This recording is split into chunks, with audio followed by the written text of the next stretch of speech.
I've worked with Genius for 7 years, and I started off managing his media side because he wanted to be known in South Africa at first.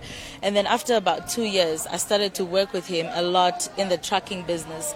He's big in gas. He's actually in the top 3 in the gas business in Botswana, which a lot of people were not aware of.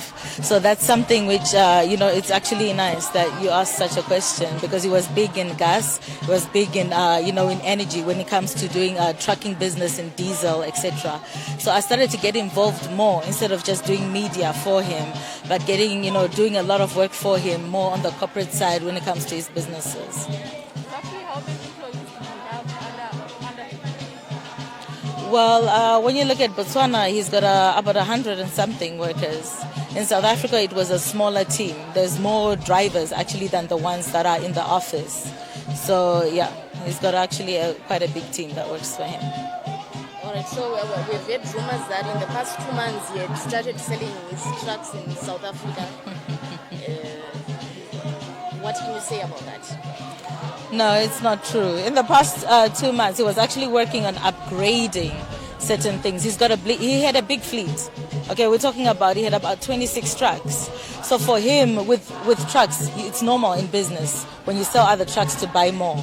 So he wasn't selling to say I'm dying or selling because his business was going down, but he was selling because the trucks had depreciated and he was just upgrading to the next. All right, so now what's the plan?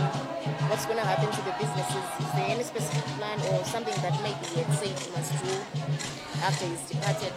You know the thing with Genius, that's why many people thought he wasn't working. He was excellent when it comes to creating a structure.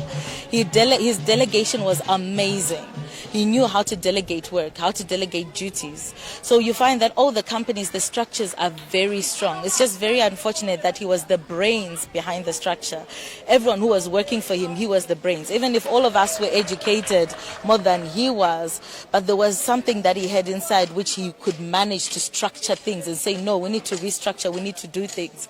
And then for us who went far, studying and getting into education, would now put, a bit of the books into the way he was structuring things. So there is actually an amazing structure, when it comes to his companies. It's just unfortunate that the brains, the person who would come up with new ideas, is gone now.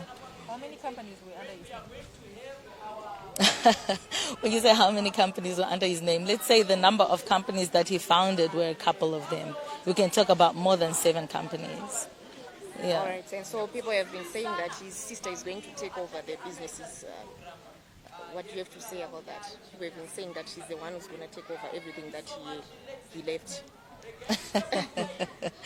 You know what? I think right now it's important for people to just understand that the family is mourning.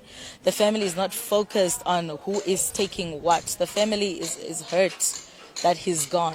But it's sad that people outside are calling up. They've got different articles, different news going around. But I can tell you now, the family is not focused on what's going on with the business or what's going on with the assets. They are actually worried. They are hurt because they've lost someone they loved so much.